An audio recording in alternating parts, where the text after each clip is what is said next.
La iglesia de San Miguel Arcángel se erguía como un gigante de piedra en el centro de San Cristóbal de las Casas, Chiapas. Sus paredes coloniales, erigidas en 1729 por manos de indígenas esclavizados, habían sido testigos de 3 siglos de rezos, confesiones y secretos que nunca abandonarían aquel lugar que muchos consideraban sagrado. El edificio era una bestia barroca, que presidía la Plaza Mayor con sus torres gemelas apuntando al cielo siempre gris de esta ciudad de nieblas eternas. El aire dentro de la parroquia siempre olía a incienso viejo, velas de parafina barata y humedad que se colaba por las grietas del techo. Pero había algo más en ese aroma, algo que Marcos había notado desde hacía unos 6 meses, un aroma dulce y enfermizo que le recordaba a fruta podrida o algo peor. Era el olor del miedo, del pecado oculto, de los gritos que nadie oía tras las paredes coloniales. Era domingo, 7 de la mañana del 15 de febrero, el reloj de la torre D. La iglesia había dado 7 campanadas que resonaron por todo el pueblo, despertando a los perros callejeros y a las viejecitas que ya andaban cociendo café en sus humildes cocinas.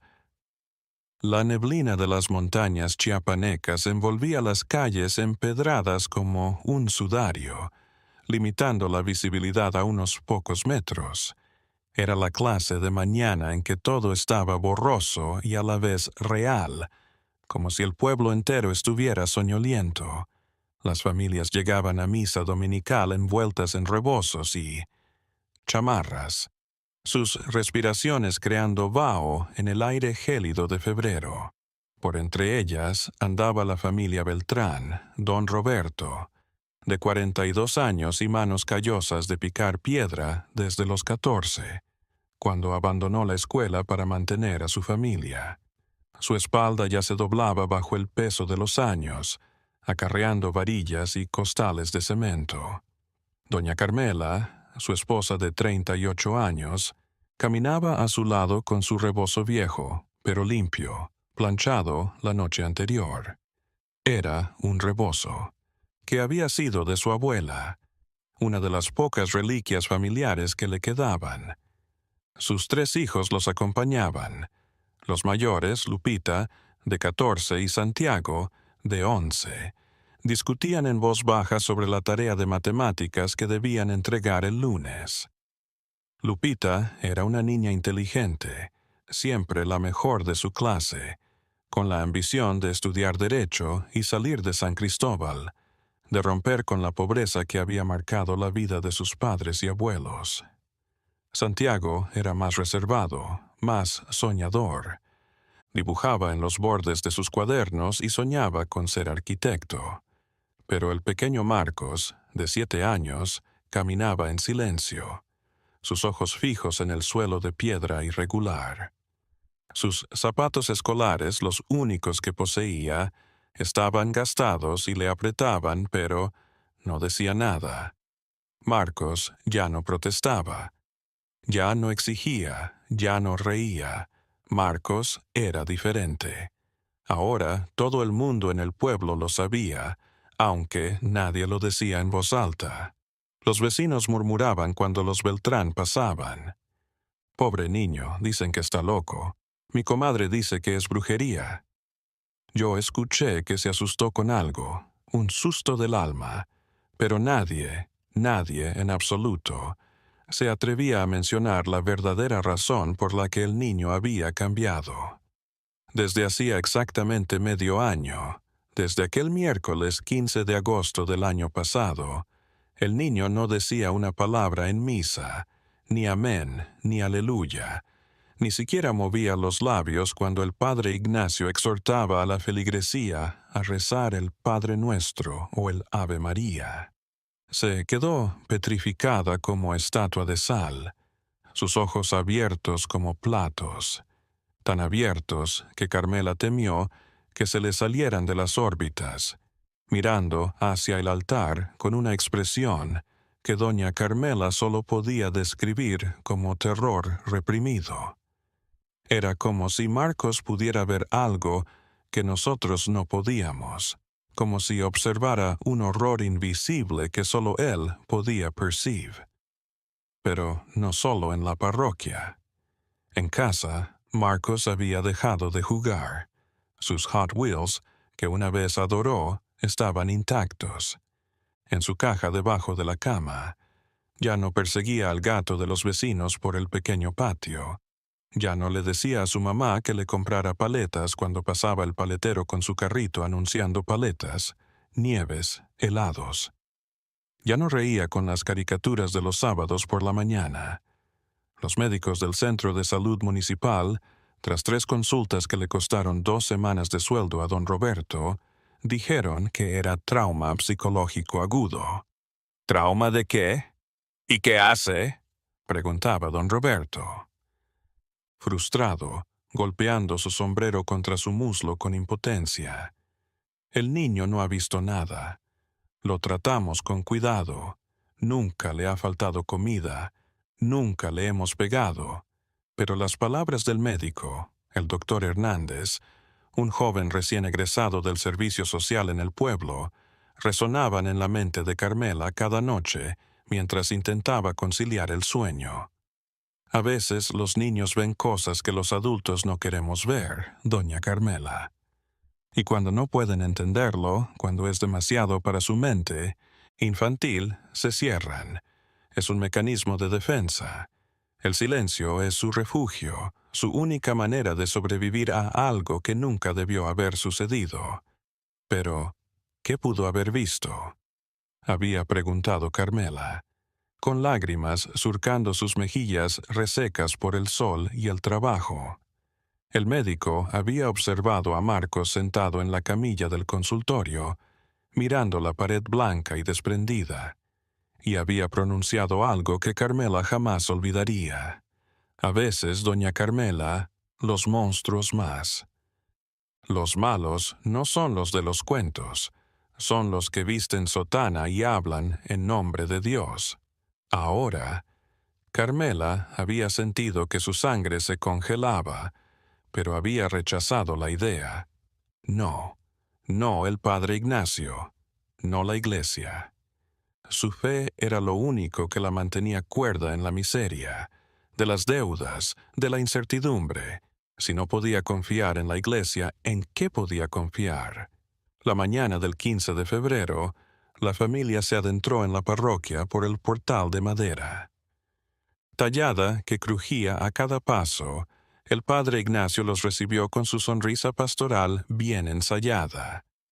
Era un hombre de unos 50 años, pero se mantenía y parecía de 40, alto, atlético, debido a las horas que dedicaba al gimnasio privado que había construido en la parte posterior de la rectoría, con dinero donado para el mantenimiento de la parroquia. Su cabello, aún frondoso aunque ya con algunas canas en las sienes, estaba peinado hacia atrás con algún producto, caro que compraba en línea desde la Ciudad de México. Sus manos eran delicadas, sin callos, las manos de un hombre que nunca había trabajado la tierra, que nunca había cargado ladrillos. Llevaba una sotana negra de tejido fino, importado, nada que ver con las sotanas burdas de los curas de aldea. Al cuello llevaba una cruz de plata maciza, no las imitaciones de peltre de las tiendas religiosas.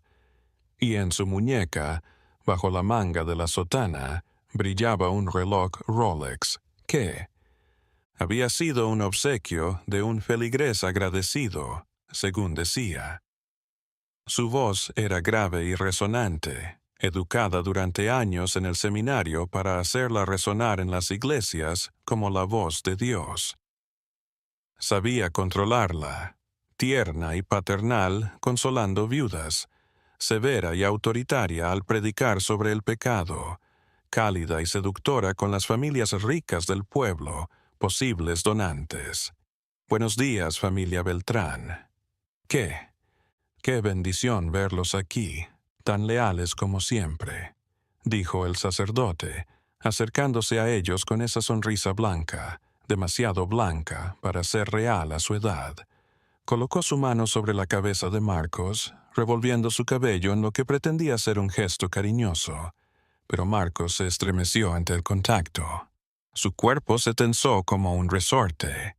Sus manos, colgando a sus costados, se cerraron en puños tan apretados que sus nudillos se pusieron blancos. Sus nudillos se pusieron blancos. Un pequeño grito ahogado salió de su garganta. «Buenos días, padre», respondió rápidamente Carmela, tirando de Marcos hacia ella, colocando su cuerpo entre el sacerdote y su hijo. Algo en su instinto maternal le decía que defendiera a su hijo, aunque su mente se negaba a reconocerlo. Perdone si Marcos continúa. Ya sabe. No se preocupe, doña Carmela. Dios habla de muchas maneras también en el silencio. Mira, el padre Ignacio. Sonrió, pero la sonrisa no llegó a sus ojos. Sus ojos permanecieron fríos, calculadores, observando, como un depredador que evalúa a su presa. De hecho, algunos de los santos más grandes de la Iglesia fueron mudos o guardaron silencio. Santa Catalina de Siena estuvo muda durante años. El silencio es una forma de santidad. Don Roberto asintió, agradecido por las palabras del sacerdote. Tiene razón, padre. Solo queremos que el niño esté bien y lo estará, don. Roberto, Dios tiene un plan para todos nosotros, incluso para los niños que sufren. El padre Ignacio volvió a mirar a Marcos y por un instante fugaz, menos de un segundo, su máscara de bondad se desvaneció. Sus ojos se encontraron con los de Marcos, y en ellos había una amenaza silenciosa, una promesa oscura. Sabes lo que sucede si hablas. Marcos bajó la vista rápidamente. La familia se sentó en la quinta fila como de costumbre. Era su lugar desde hacía años, desde que Lupita había hecho su primera comunión en esa misma parroquia. Marcos se sentó entre su madre y su hermana Lupita en el banco de madera tan viejo que había sido pulido por las oraciones de generaciones. La misa comenzó. El canto de entrada del coro resonaba desde el coro alto. Unidos como hermanos, iglesia en camino, al encuentro del Señor, las voces de los feligreses llenaban el templo en una atmósfera de fervor. Las ancianas con rebos negros cantaban. Los hombres con sombreros en las manos murmuraban las palabras. Niños inquietos seguían la melodía. Marcos permanecía callado, con las manos apretadas en su regazo, hasta que los nudillos estaban blancos. No cantaba, no rezaba, solo miraba hacia adelante con los ojos vidriosos, como si estuviera en otro lugar, en otro tiempo, reviviendo algo que su mente no podía registrar, pero su cuerpo recordaba con absoluto horror. Carmela lo observaba, su hijo. Las ojeras bajo sus ojos infantiles habían empeorado en las últimas semanas. Ya no dormía. Todas las noches se despertaba gritando entre las 2 y las 3 de la madrugada, empapado en sudor frío, sus sábanas enredadas alrededor de su cuerpo como si hubiera estado luchando contra algo invisible. Marcos se acurrucaba en una esquina de su cama, meciéndose, y ella corría a su habitación, con el corazón latiendo con fuerza en su garganta, para encontrarlo. Adelante y atrás, sus ojos llenos de un terror ancestral. «¿Qué soñaste, mi amor?», preguntaba Carmela, cada vez agachándose al lado de la cama, intentando abrazarlo, pero Marcos solo repetía, su voz rota. «No puedo decírtelo, mamá, no puedo. Dijo que si lo digo, algo malo va a pasar». «¿Quién dijo eso, mi amor?» «¿Quién?», preguntaba Carmela, su desesperación creciendo. Pero Marcos solo se acurrucaba más. Cerraba los ojos con fuerza. Se formaban arrugas a su alrededor y procuraba hacerse invisible, desaparecer en sí mismo. El padre Ignacio subió al púlpito de madera de cedro, una reliquia del siglo XVII, desde donde observaba a su feligresía como un rey a sus súbditos. Su voz resonó en el espacio sagrado al hablar de obediencia, de sumisión a la autoridad, su tema preferido últimamente, hermanos y hermanas en Cristo. Abrió los brazos como silos. Los envolvía a todos en un invisible abrazo. Hoy les hablaré de un punto esencial para nuestra salvación: la obediencia. La Iglesia es nuestra Santa Madre, y como toda madre tiene derecho a nuestra obediencia ciega, nuestra sumisión incondicional, nuestra fidelidad absoluta. Hizo una pausa dramática, su mirada recorriendo las filas de fieles. No podemos juzgar los designios de Dios ni de sus ungidos. Los sacerdotes somos los elegidos de Dios para guiarlos. Cuestionar a un sacerdote es cuestionar a Dios. Dudar de la Iglesia es abrirle la puerta al demonio. Marcos temblaba. Ahora Lupita lo notó y puso su mano sobre la de su hermano. Intentaba transmitirle tranquilidad. Los dedos del niño estaban helados como si toda su sangre se hubiera retirado de su cuerpo. La duda, continuó el padre Ignacio, su voz elevándose, es el arma del demonio. Satanás susurra: no confíes, cuestiona, revélate. Pero nosotros, los hijos de Dios, debemos cerrar nuestros oídos a las voces del mal. Debemos confiar, debemos obedecer, debemos guardar silencio cuando nos pidan silencio, porque el silencio es sagrado, es protección, es salvación. Sus ojos se detuvieron en Marcos por un instante que pareció una eternidad.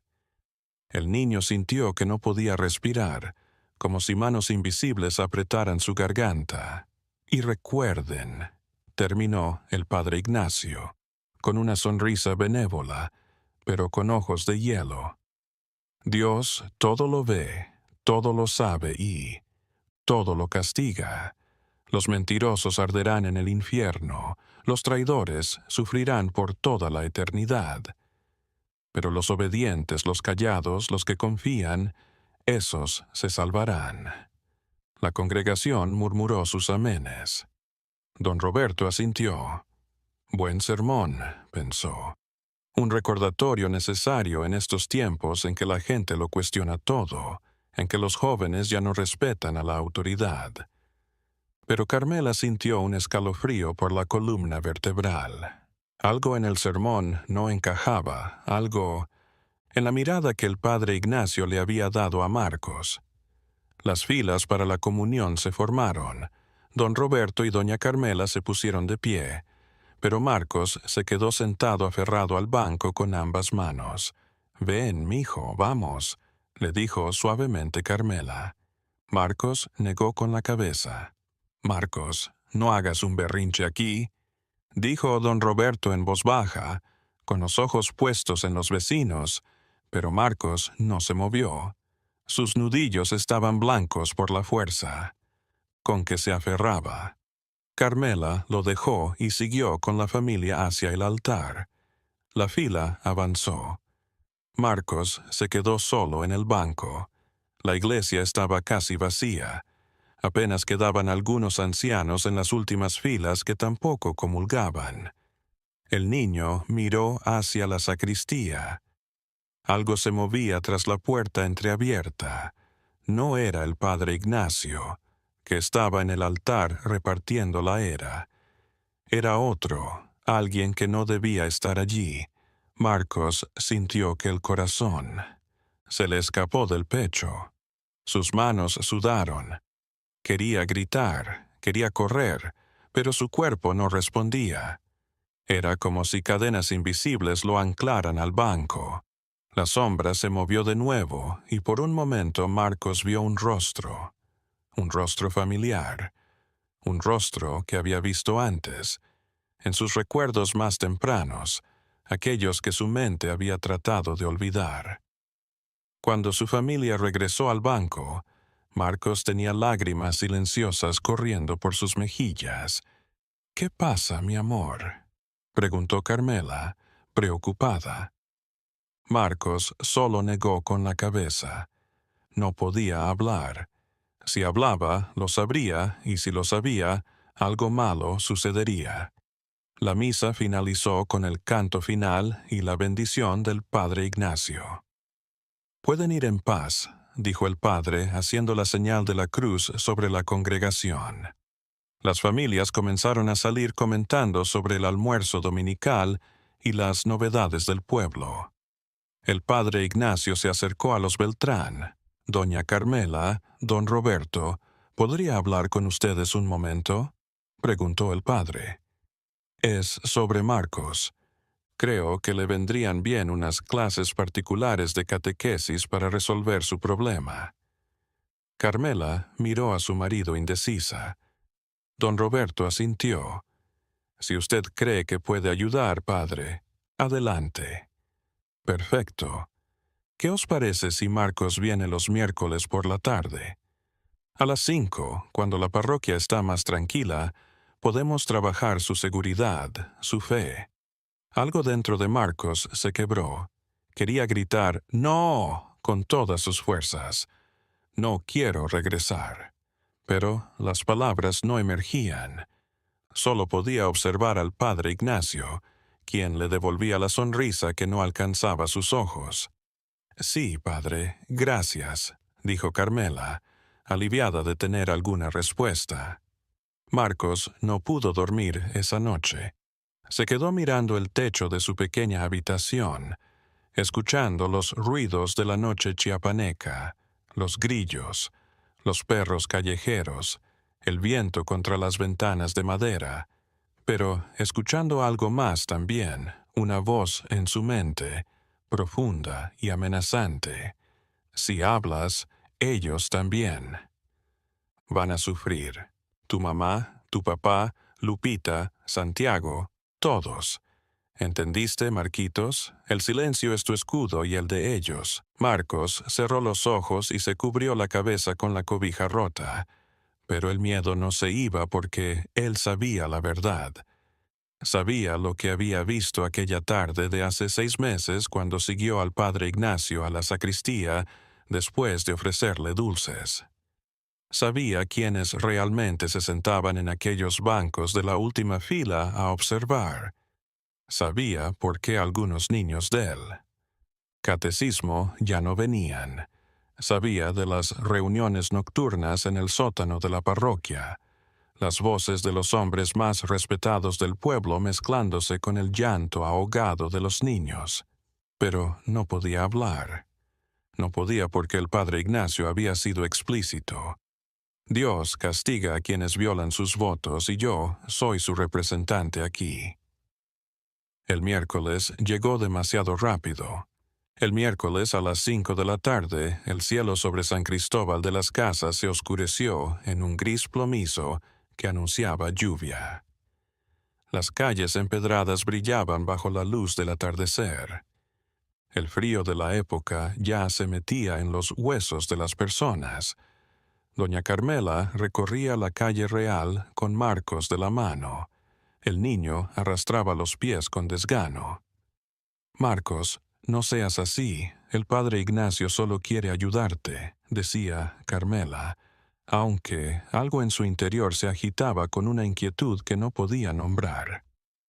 Era el instinto maternal que le advertía que algo andaba mal, pero que la educación religiosa, el respeto a la autoridad eclesiástica, le constreñían a ignorar.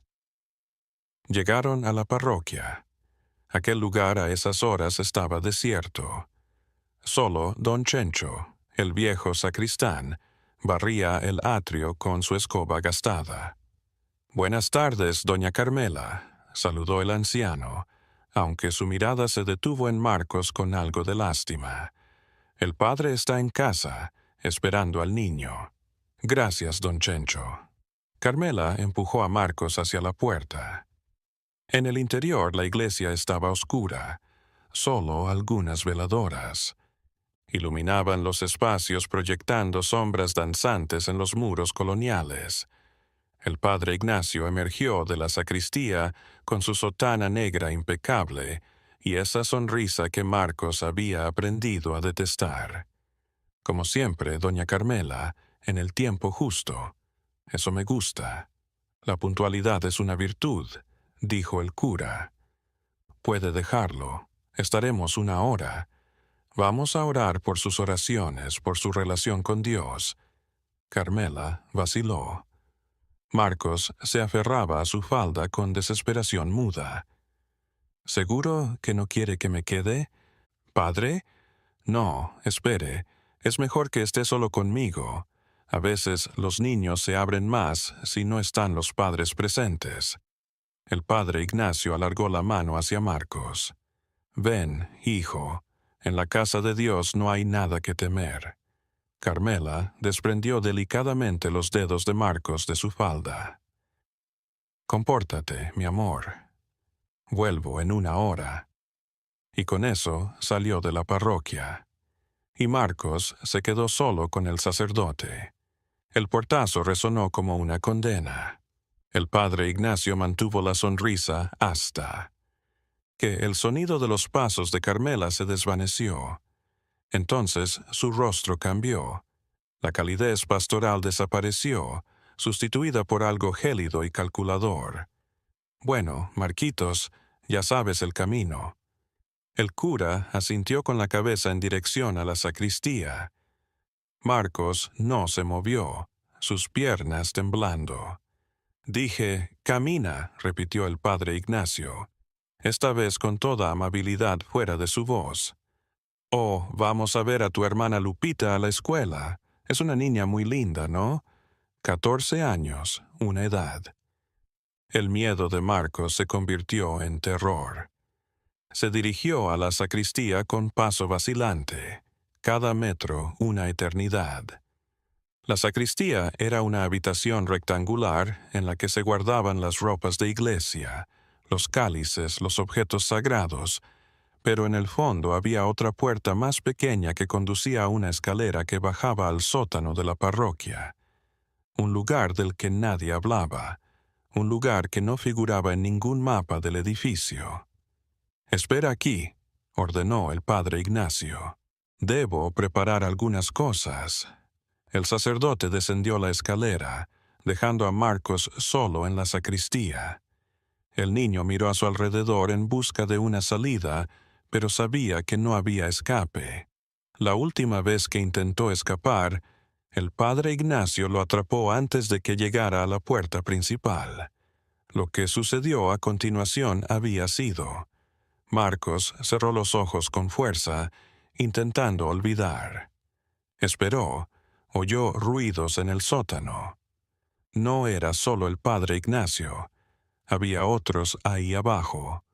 Voces de hombres, voces familiares del alcalde, del ferretero más grande del pueblo, del director de la escuela primaria, hombres respetados, hombres poderosos.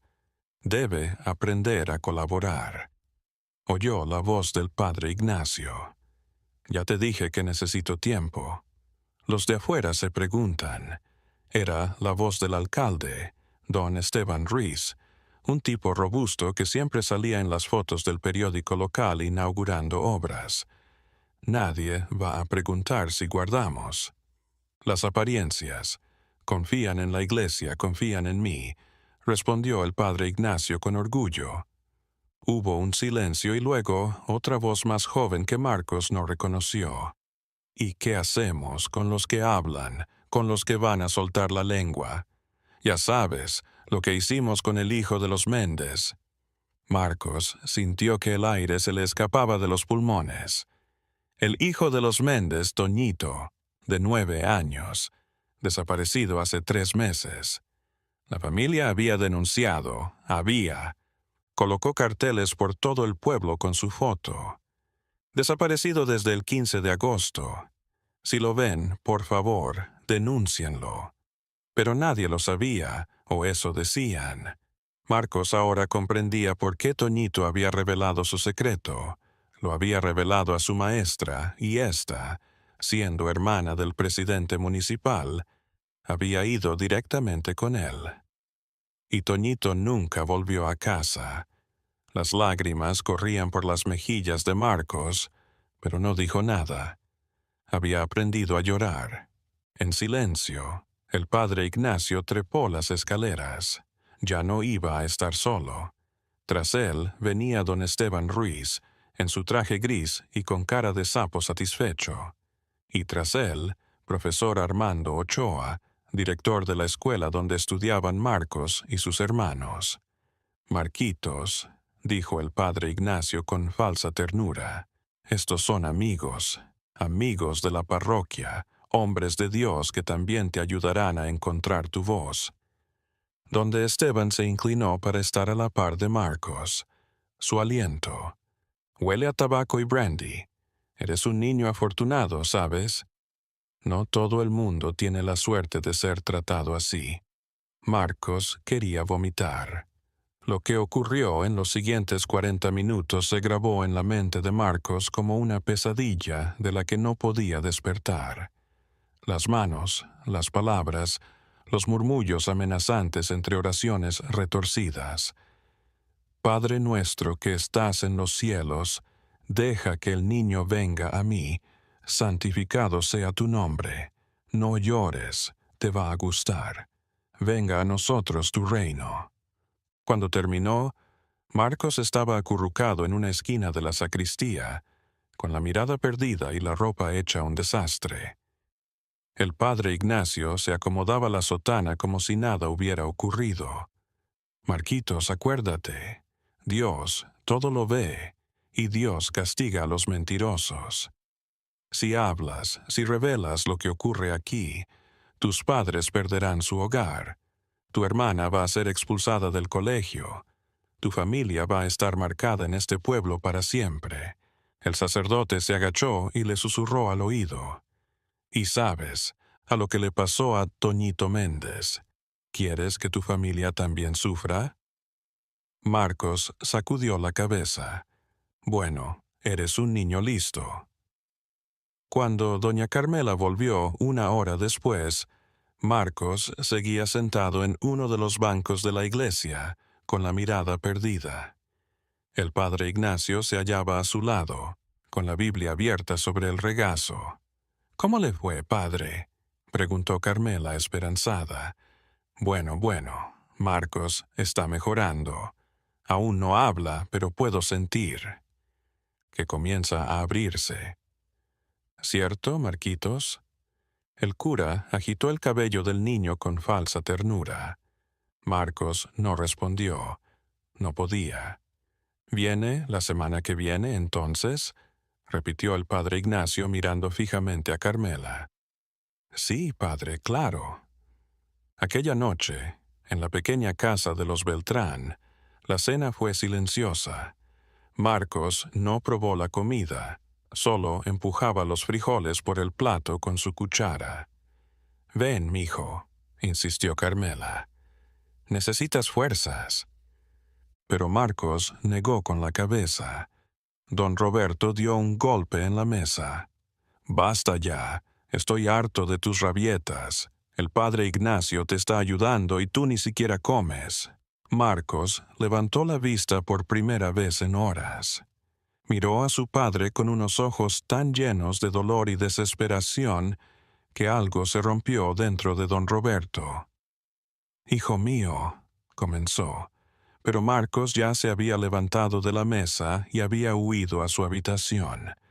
Lupita miró a sus padres. Algo le sucede. Marcos nunca ha sido así. Es solo una fase, dijo Carmela, pero su voz no era convincente.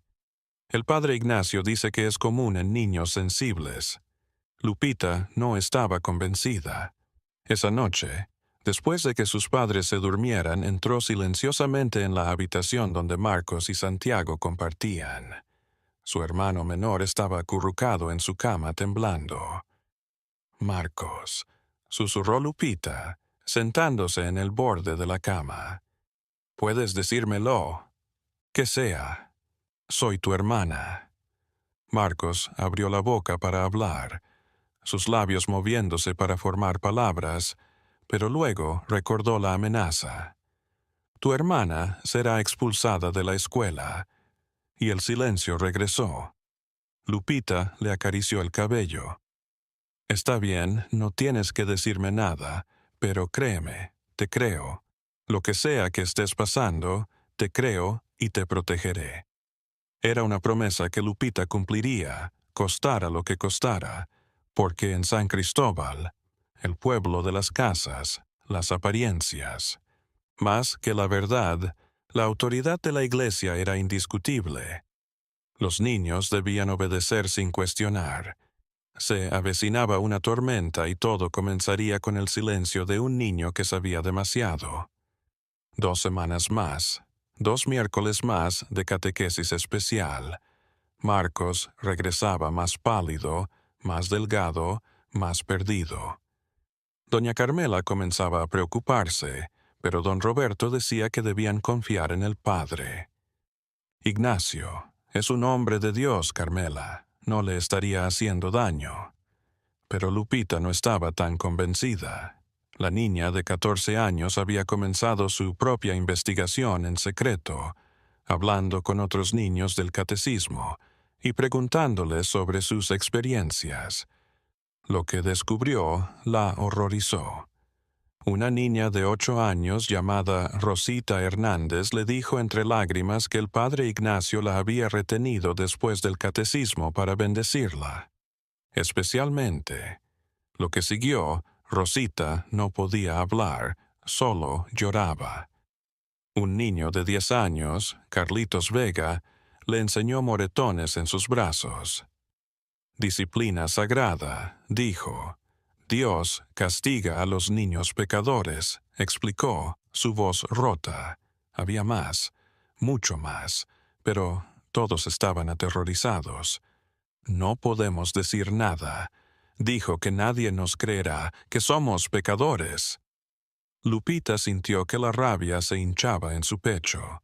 El mismo hombre, que todos los domingos predicaba amor, perdón, defensa de los débiles, el mismo que recibía donaciones de las familias más pobres del pueblo, jurando que el dinero era para obras de caridad, el mismo que posaba en las fotos del periódico sonriente junto al alcalde, el gobernador, los empresarios, y que ahora tenía que hacer algo, pero ¿qué? ¿A quién podía acudir? Su maestra, la hermana del alcalde, seguramente estaba coludida. El director de la escuela, el profesor. Ochoa era uno de los que descendía al sótano. La policía. En un pueblo como San Cristóbal, la policía y el gobierno local eran lo mismo. Luego, recordó algo.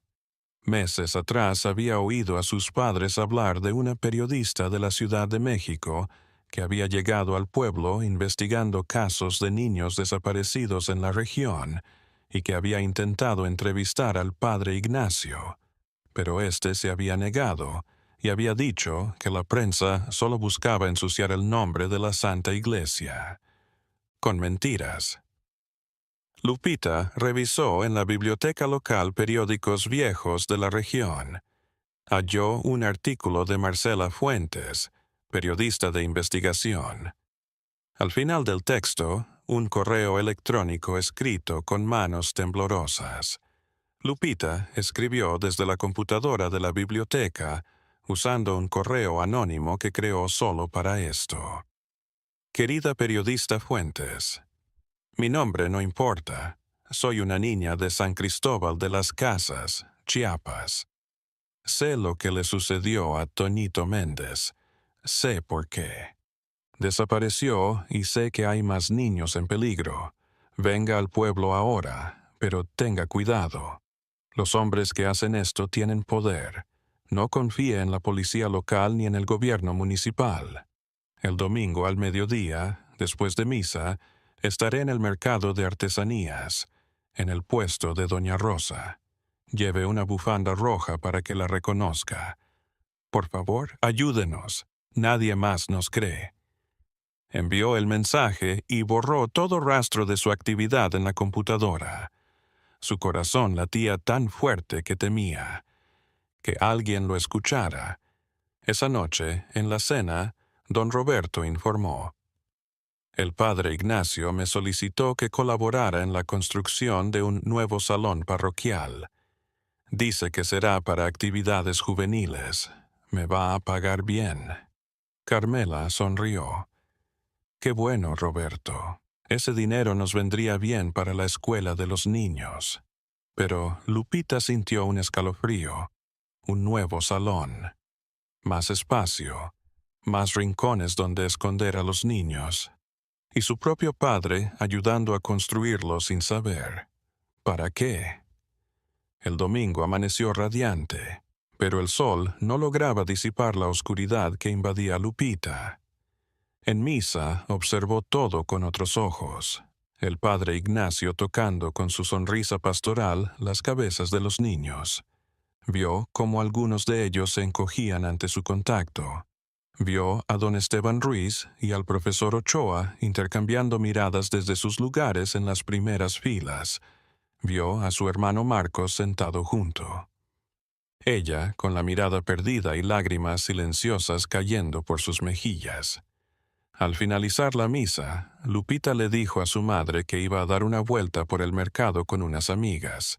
No tardes, advirtió Carmela. Hay que preparar la comida. Sí, mamá. Lupita corrió al mercado de artesanías, un laberinto de puestos de madera donde se vendían rebozos, figuritas de barro, joyería de ámbar, todo tradicional de Chiapas. Encontró el puesto de doña Rosa, una anciana que vendía artesanías desde hacía décadas, anciana que vendía textiles bordados a mano. «Hola, mi niña», saludó doña Rosa. «¿Necesita algo en particular?» «Sola, estoy esperando a alguien», respondió Lupita, nerviosa. Los minutos se arrastraron. Lupita estaba perdiendo la esperanza cuando vio a una mujer de unos 35 años caminando entre los puestos. Llevaba vaqueros, una chaqueta de mezclilla y una bufanda roja al cuello. Marcela Fuentes. Sus miradas se encontraron y la periodista se acercó con naturalidad, fingiendo. «Estos bordados son preciosos», dijo Marcela tomando un rebozo. Luego, en voz baja, añadió, «Tú escribiste». Lupita asintió casi imperceptiblemente. «Hay una cafetería a 2 cuadras de aquí, la Colonial. Nos vemos ahí en 10 minutos. Ve primero tú, yo te sigo después». Lupita compró un chicle en un puesto cercano para tener una excusa y se dirigió a la cafetería, sintiendo que cada par de ojos sobre ella conocía su secreto. Estaba haciendo. Se sentó en una mesa del fondo, lo más lejos posible de las ventanas. Marcela entró exactamente 10 minutos después y se sentó frente a ella. «Soy Marcela Fuentes. Gracias por llamar. Puedo grabar nuestra conversación, solo para mis notas. Le aseguro que mantendré su identidad en secreto». Lupita miró la grabadora con temor, pero asintió. Sabía que tenía que hacerlo. «Cuéntame todo». Y Lupita habló. Le contó sobre Marcos, sobre su silencio, sobre los otros niños. Le habló de las catequesis especiales, de las voces del sótano, de los hombres poderosos que descendían por esas escaleras. Le habló de Toñito Méndez. Marcela escuchaba, cada vez más seria, tomando notas en una libreta, grabando también. Cuando Lupita terminó, la periodista respiró hondo. Esto es más grande de lo que imaginaba. Necesito pruebas, testimonios de las víctimas, documentos, algo que pueda demostrar lo que...» Pasando. «Los niños tienen miedo de hablar. Les dijeron que nadie les va a creer. Tu hermano, Marcos, podría testificar». Lupita se tragó un nudo en la garganta. Ni siquiera habla. Está destrozado. Marcela colocó su mano sobre la de Lupita. «Escúchame. Lo que estás haciendo es muy valiente, pero también muy peligroso. Si estos hombres descubren que los estás investigando, podrían hacerte daño o algo peor. No me importa, dijo Lupita. Tengo que proteger a mi hermano y a los demás niños. Está bien, entonces esto es lo que vamos a hacer. Me voy a quedar en el pueblo unos días en secreto. Voy a hablar con las familias de los niños desaparecidos. Voy a revisar registros públicos. Voy a documentar todo. Mientras tanto, tú necesitas actuar normal. No cambies nada. No levantes sospechas. ¿Entendiste? Lupita asintió. Y una cosa más. Necesito entrar a ese sótano. Necesito ver qué hay ahí abajo. ¿Hay alguna manera en la que pueda entrar sin que se den cuenta? Lupita pensó. Mi papá está trabajando en la construcción del nuevo salón. Él tiene las llaves de la parroquia. Tal vez podría conseguirlas. No, es demasiado arriesgado.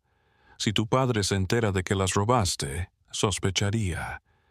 Tengo que encontrar otra manera.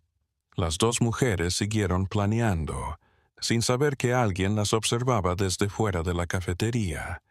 Don Chencho, el viejo cuidador de la parroquia, había visto entrar a Lupita y a la mujer de la bufanda roja. Conocía a Marcela Fuentes. La recordaba llegando hace meses haciendo preguntas incómodas. Con manos temblorosas, don Chencho sacó su viejo teléfono y marcó un número que conocía de memoria. Padre Ignacio, soy Chencho. La periodista está de vuelta y está hablando con la hija mayor de los Beltrán.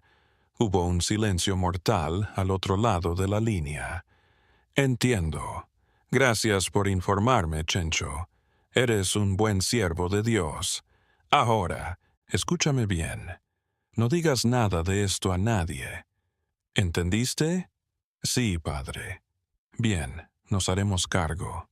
Esa tarde, al llegar a casa, Lupita ignoraba que acababa de activar una cuenta regresiva en algún lugar del pueblo, en una oficina privada detrás de la sacristía, donde el padre Ignacio se reunía en secreto con don Esteban Ruiz y el profesor Ochoa.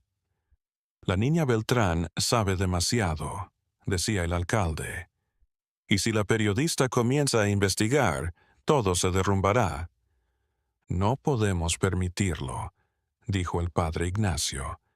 Tenemos demasiado en juego, todos nosotros. El profesor Ochoa se agitó. ¿Qué sugieres? No podemos simplemente hacer desaparecer a una niña de 14 años. Su familia haría demasiado ruido. No necesitamos hacerla desaparecer, dijo el padre Ignacio sonriendo maliciosamente. Solo necesitamos desacreditarla, hacerla parecer una mentirosa, una rebelde, una niña problemática que inventa historias para llamar la atención. ¿Y cómo logramos eso? Déjenmelo a mí. Conozco la mentalidad de estos pueblos. Creen lo que quieren creer, y lo que quieren creer es que la iglesia es intocable. Pero había algo que ninguno de ellos sabía. Marcos Beltrán, el niño que había estado callado durante 6 meses, estaba a punto de hablar, porque esa noche cuando Lupita entró a su habitación para dormir, encontró un papel debajo de su almohada. Con letra infantil temblorosa decía: «Hermana, Toñito está en el sótano». Nunca se fue. Él conoce la ubicación de todo, pero no puedo hablar. Si abres la boca te van a matar. No busques más, por favor. Marcos. Lupita releyó el mensaje 3 veces antes de que el horror de lo que significaba se estrellara contra ella como un cubo de hielo. Toñito no había desaparecido. Estaba en el sótano. Pero, ¿cómo estaba? No podía pensarlo. Guardó el papel en el bolsillo más profundo de su mochila y se acostó, pero supo que no podría dormir esa noche. En algún lugar del pueblo, en el sótano. De la parroquia de San Miguel Arcángel había secretos enterrados que estaban a punto de ser revelados. Y cuando lo hicieran, San Cristóbal de las Casas nunca volvería a ser el mismo. La semana siguiente fue un vals de movimientos clandestinos y encuentros furtivos. Marcela Fuentes se alojaba en un pequeño hotel en las afueras del pueblo, bajo un nombre falso. Durante el día se hacía pasar por una turista interesada en la arquitectura colonial. Por la noche se reunía en secreto con Lupita en diferentes lugares. Una vez en el parque, otra en la biblioteca, una más en la trastienda de una panadería cuyos propietarios habían perdido a un sobrino en circunstancias turbias hacía atrás. Las piezas del rompecabezas comenzaban a encajar. Marcela descubrió que en los últimos 5 años al menos 8 niños habían desaparecido en San Cristóbal y pueblos aledaños, todos relacionados con la parroquia, todos catequizados, y en todos los casos la policía había cerrado el caso rápidamente como desapariciones sin resolver, huidas consentidas o secuestros sin resolver. Esto no es solo maltrato, le dijo Marcela a Lupita en una de sus reuniones. Esto es una conspiración. Hay dinero, hay tráfico, hay encubrimiento estatal. Los hombres que dices, el presidente municipal, el director de escuela, son la punta del iceberg. Esto va más allá. Lupita sentía que llevaba el mundo a cuestas. Entonces, ¿qué hacemos? Si es tan grande, ¿quién nos va a creer? Tenemos que entrar en ese sótano. Necesitamos pruebas físicas que no puedan ignorar. Fue un jueves por la noche. Don Roberto les informó en la cena que el padre Ignacio había ido a Tuxtla Gutiérrez a una reunión diocesana y regresaría hasta el sábado. Solo don Chencho se queda cuidando la parroquia por las noches, dijo don Roberto. Lupita y Marcos se miraron. Era ahora o nunca. Esa noche, a las 2 de la madrugada, Lupita se despertó y fue en silencio Alá. Marcos. El niño estaba despierto mirando el techo con sus ojos enormes y aterrorizados. Marcos, susurró Lupita, necesito tu ayuda. Lo sé, estás asustada, pero tienes que confiar en mí. Por primera vez en 6 meses, Marcos abrió la boca. Su voz era un hilo ronco por falta de uso. Vale, nos van a matar. Las lágrimas de Lupita se abrieron paso. Abrazó a su hermano. No nos van a matar. Te prometo que te voy a defender, pero tienes que enseñarme dónde está. ¿Dónde está Toñito? Marcos se estremeció. En el sótano, en la pared del fondo, hay una puerta oculta. Él la edificó cuando nadie observaba. ¿Quién la construyó? Don Chencho. Él. Él también está con ellos. Él observa. Él oculta las cosas. Sintió que se le helaba el cuerpo. Don Chencho, el viejito que le daba dulces de niña, que le sonreía, era parte de esto. ¿Me puedes enseñar cómo colarme en la iglesia sin que don Chicheno nos vea? Marcos asintió lentamente. 1 hora después, Lupita y Marcos andaba por las calles oscuras de San Cristóbal de las Casas. Lupita le había mandado un mensaje de texto desde un teléfono público diciéndole que la esperara atrás de la iglesia. La periodista ya estaba allí con una mochila al hombro que guardaba una cámara, una linterna y su celular con la grabadora encendida.